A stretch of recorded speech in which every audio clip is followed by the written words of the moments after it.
The sea of faith was once too at the full, and round earth's shore lay like the folds of a bright girdle furled. But now I only hear its melancholy, long withdrawing roar, retreating to the breath of the night wind, down the vast edges drear and naked shingles of the world.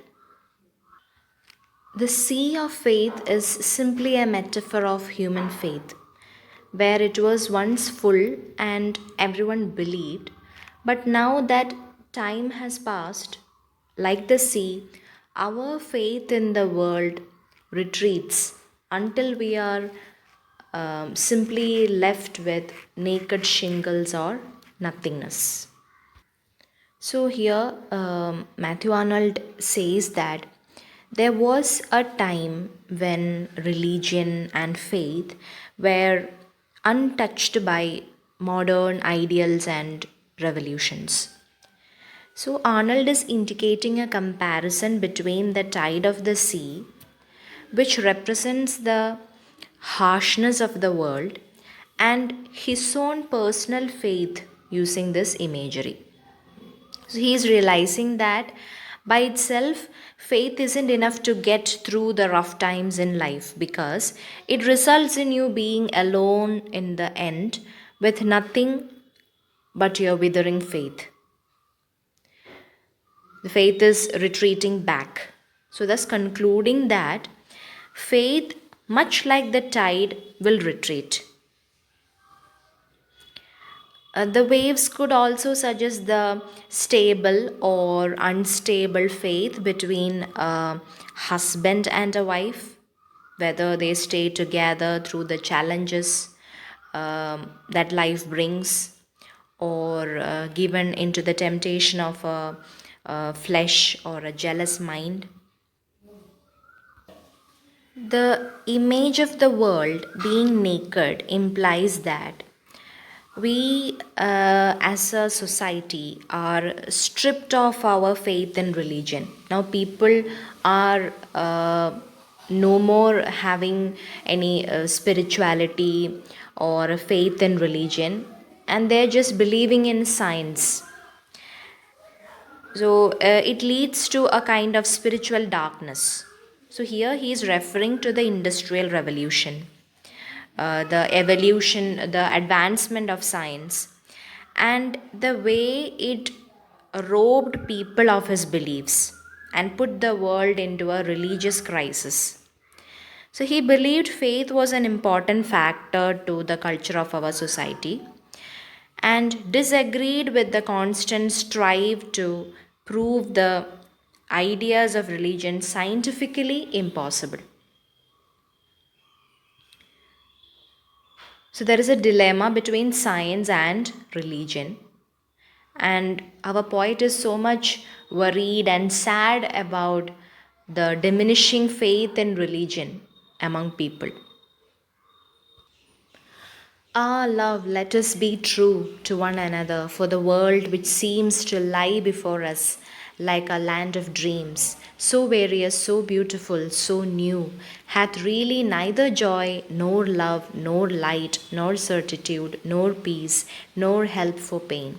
And we are here as on a darkling plain, swept with confused alarms of struggle and flight, where ignorant armies clash by night.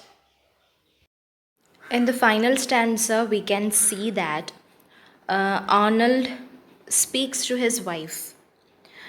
He has a deep love for her and asks her to be faithful towards him because it's very important for the sake of their marriage.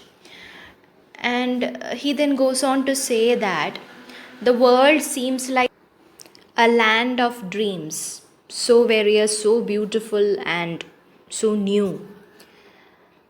So they have the whole world at their fingertips to make the dreams they had together to come true, and that every experience they share together is beautiful and new.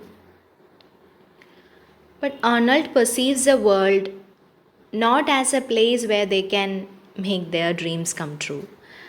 Uh, because according to him, a place that will make them disappear, um, for him, the world is very transient. It is not predictable. Mm. He realized that the values he had and the religious belief he put faith upon got disappeared.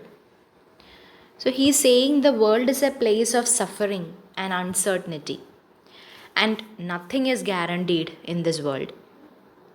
Happiness, sadness, faith, and even love. So he says to his wife that they have to be truthful to each other. There is a lot of chaos and aggression in this world. He mentions about the clash by night of the ignorant armies, struggling and fighting, comparing the crash of waves to the traumatic human condition. So, this can be interpreted in two ways. The first is referring to his love life with his wife, and the other deals with the humanity of the world.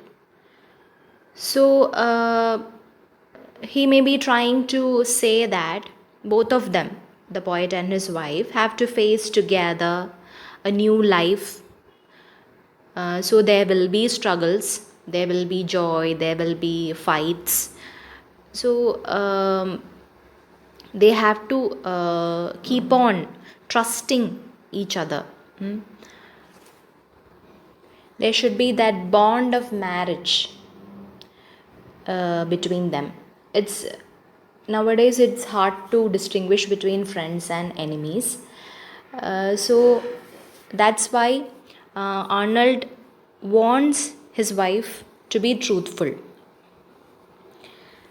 and he might be addressing the world in general, going back to the age of industrial revolution, and he may be suggesting that um, there will be alterations in our beliefs, in our values, due to the loss of faith in religion, and we are left in the dark. There is no spirituality, we are confused, and there are many confusions regarding this religion, what we should believe, what we should not, which is better one, or whether should we should rely on science.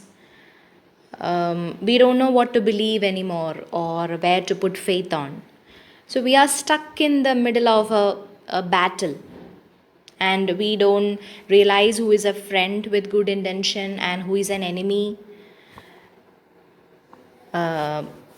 So all we have to be is be opened up and truthful and faithful to one another.